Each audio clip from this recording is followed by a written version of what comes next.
Hey, good morning. Back at Street Metal Concepts. It's a little chilly here. As you can see, we're all bundled up in the shop here, except one of these crazy fools. He's wearing shorts and sandals, but that's another story. But hang out with me here at Street Metal Concepts today. We're going to see what's going on in the shop. We're going to see all the cars that are in here today and get a good idea of what's happening. So stay tuned to Drive-In Garage with Alan. Thanks for watching. This is the Barracuda they're getting ready to paint. It's a little cold, so they're probably not putting any color on it because of the temperatures, but as you can see, it's getting that plum crazy paint on it, and it's a 440 six-pack car, but it's been bored over to a 512. This is one badass little car, let's just put it that way. And it's getting ready for paint. Take a quick look inside. Pistol grip shifter. Can't wait to see it done. Now more of what's in the shop here is a Buick. And down here is a Cadillac that's getting work done to it. This over here is the 1999 Tahoe that they did a complete rebuild on it. The owner of the vehicle wanted it completely gone over. It's back in the shop getting the little final touches. You drive it for a couple hundred miles and you'll find the little things that need to be done to it. And that's what's going on with this. It's been beefed up pretty good. Back around here in the shop is this Chevelle Super Sport. It's getting some upgrades to it. It's getting a new stereo system put in it. It's getting a vintage air put in it. It's had the motor refreshed on it. New accessory drive put on the front end of it. And you can see they've got the dashboard pulled out of it, putting in the new vents and whatnot on it, making it look right. Not real sure what year this is.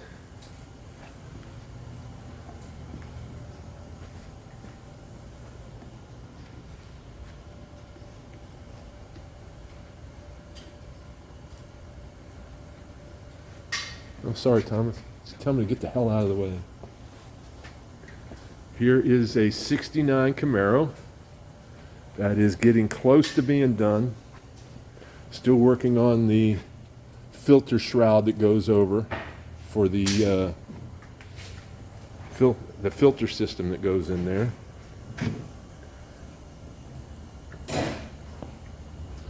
Yes, it's dirty, but this is a shop. What do you expect?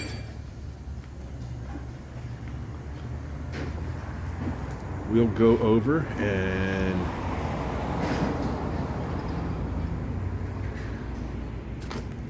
here is a 1967 Chevrolet, heavily modified, as you can tell. Go take a look at the motor in there. Well, I took a ride in this. This is an incredible truck. Great truck. Up above it is a 1970 pickup.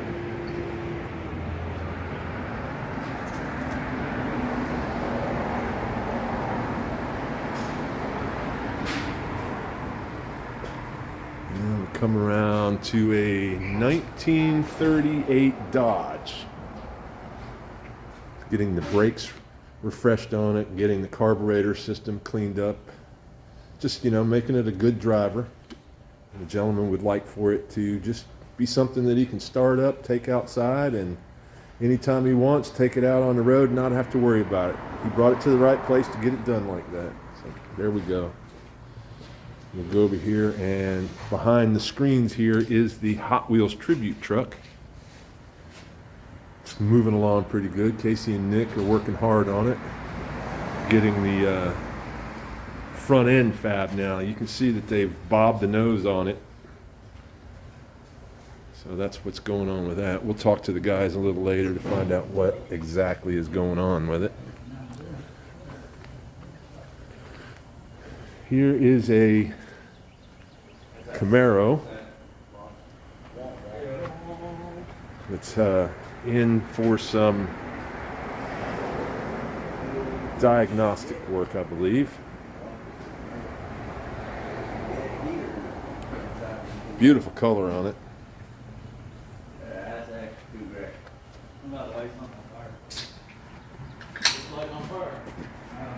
And out back is a Camaro. This car fell off of a trailer as it was being transported, so they're going over it, making sure there's no really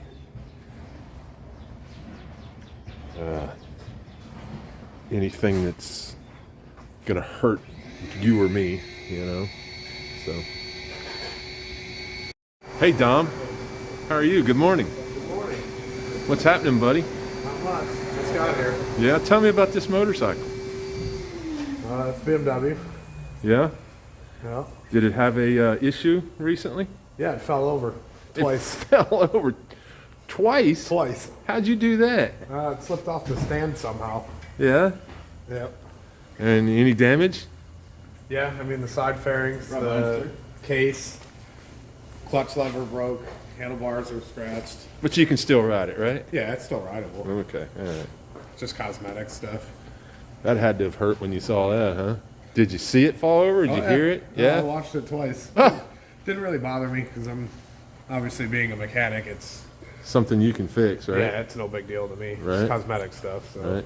I mean, if the engine block cracked and it started leaking oil, then I'd probably be a little upset. But Right, okay. otherwise, it's not Well, really that well big try of a and deal. take better care of it next time, Dom, okay? That's the problem. I was taking care of it and it tried to kill itself. Oh, yeah, yeah. Black and mild warmer.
This motor has, it makes a terrible noise. It was just built, it's only got about 3 miles on the motor, and they're having to take this motor out. It was built somewhere in California, and it's going to have to come out of there. They're going to put a crate motor in it, the bottom end of the crate motor, and put all the stuff on the top back in it.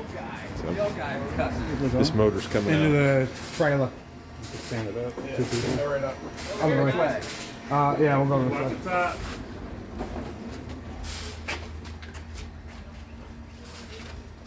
All right, Dad, you got back to nothing.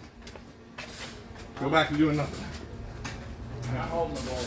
Let's find out where we can go back to it. Put that back on the hood.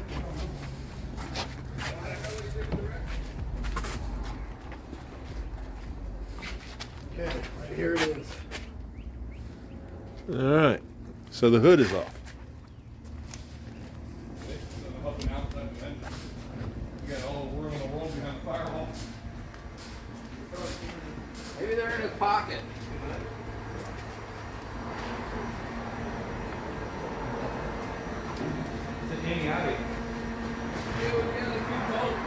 So now we get a little better look at the motor. Yeah, that's a good idea. Grab the shop vac. There you go. I'll go pop them on there. Thank you. So what's this piece called right here? It's the intake manifold. That is the intake manifold, Yes, sir. correct? And it is color matched to the car. But it's That is plastic. correct. That is a plastic piece? That is At least, plastic. Really? some were aluminum, but I Yeah? think Huh. that's So the whole top end of this is going to be put on the new motor that's coming in here? Just the intake manifold. Yeah? So new valve covers, new oil pan, new everything else for it already. So it'll be fuel rails, intake manifold, come off as one piece, go right in the other motor, and then this whole thing is discarded and the new one's put right in. Really? Why are you changing this motor? It's a fresh rebuild, Uh-huh. but I think what happened is when they installed the pistons, one of the rings wasn't completely compressed into the piston and it folded on the sides. So on the side of the cylinder wall, it's got a pretty good polish while there's still quite a heavy cut. The motor may only have 6 minutes of runtime on it so Wow. far, but it's screeching like crazy. It's typical noise of piston failure or ring failure. Or So you've something. boroscoped it and looked down inside the Yes. piston? I've bored it, I've looked at it, and cylinder number one, where the sound is very Prevalent, prevalent, yes. right? The edge of the cylinder wall, typically where the rings wouldn't be butted, is pretty nicely polished with some scoring in it. Ah, So, all telltale signs of what's going on with it. yeah. Yeah. I know, because I've put together a lot of motors in my life, and I've made that mistake once. Uh-huh. And you use it as a learning experience. And, you know, if you're doing motors quite often, you kind of learn the things to look for. But Right, right. if somebody's kind of new or have never had this happen before, then I guess you would never really know about it. But Right. the little oil control rings on the bottom of the piston, they're quite thin. They're like maybe 1/1000 thick, so they're like paper. And they're not all the way locked in there. The tip of it can fold over and get stuck between the piston and the wall and wear the wall away, and it makes a horrible screeching noise. Wow. Causes failure and lots of damage quite quickly. So you never know that spinning the motor over by hand. So you kind of, once the pistons are in the bore, you don't know if they're perfect or if they're not, and you can't tell by spinning the Until thing it over, starts so- running, you know? Yeah, exactly. So Wow. you kind of just trust good quality tools, assemble ways in a specific way that you learn that works, and you stick with it and just kind of go for it. So it's pretty unfortunate. It is a new motor, but it needs a rebuild. Wow.